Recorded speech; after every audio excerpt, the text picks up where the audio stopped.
happiest of Fridays, and welcome to another edition of 5 Horror Movie Fun Facts, starring me. Today's movie, we're going to be discussing yet another film I saw way too young. So there's this week's movie, Scanners, 1981. Fun fact number one. Okay, so this movie is a David Cronenberg joint, and if you don't know who he is, he's like the king of body horror. And once upon a time, he once called this movie the most frustrating film he ever had to make. Like, everything was rushed. He had to start filming before the script was actually finished, which means that he had to shoot and write pretty much at the same time throughout the making of this film. The filming of this movie had to end roughly in about 2 months because the production company wanted to count this movie as a tax write-off. So he also kept butting heads with the stars of the film, particularly Patrick McGoohan and Jennifer O'Neill. Also, there were issues with the special effects, which we will cover in this video. So, but that's okay because now it's a classic and we all love it. And yeah, there's that. So, moving on.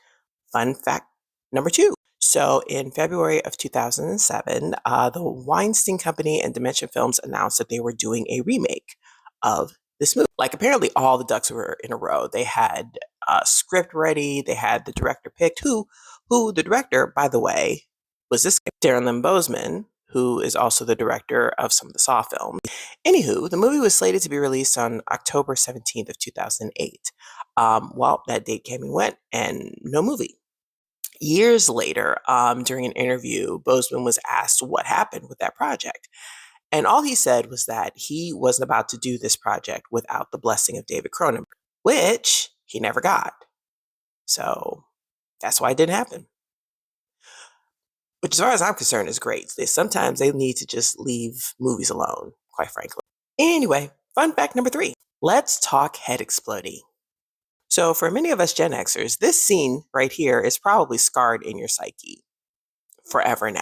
But quiet as it's kept, the way it was achieved was just an extensive kind of laborious thing. Like I could probably do a 5 fun facts on this scene alone because of all of the things they had to do to make it happen. See, the thing you have to understand is that this was 1981, practically the Stone Age in terms of creating head exploding on film. And they really wanted to make this look like not exactly an explosion or anything ridiculous. So they went through a bunch of different materials, they went through a bunch of different techniques. What they finally ended up doing was creating like almost like an actual like anatomical head, like with a plaster skull and latex face and everything, and like filling it with a bunch of stuff like leftover lunch and dog food and rabbit livers and stuff like that. And they had to make a few of these because what ended up happening was they couldn't get the head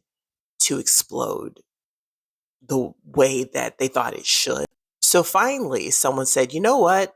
Screw it. Let's just get a 12 gauge shotgun and blow the head off. And that's what they did. They had somebody get a shotgun, fill it with rock salt, and get behind it and poof. But the funniest thing about it is that everyone agreed that the first take was the best take. But when they showed it in the dailies, the production company was like, oh, that's great. Can you tone it down a little?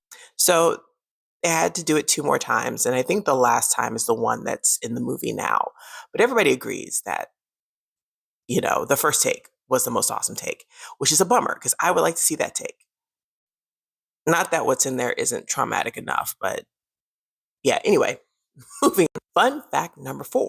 Okay, so this movie is about people that have special mind control power. I think there's a bit of espionage in it too. It's been some years since I've watched it, but basically, you have these 2 characters that have mind control powers and they're fighting against the government and what. But the reason why these people have these powers is because of a drug called ephemeral, which was given to pregnant women for morning sickness. And the interesting thing about that is that is a real thing that kind of happened in the late 50s. Apparently, women were giving a drug called thalidomide. I had to look that up, thalidomide. But women were given this drug to ease morning sickness, and the end result were babies who came out a bit deformed. They end up giving birth to children that have phocomelia, which gave them deformed appendage. So yeah, just eat crackers for morning sickness is the lesson we've learned here.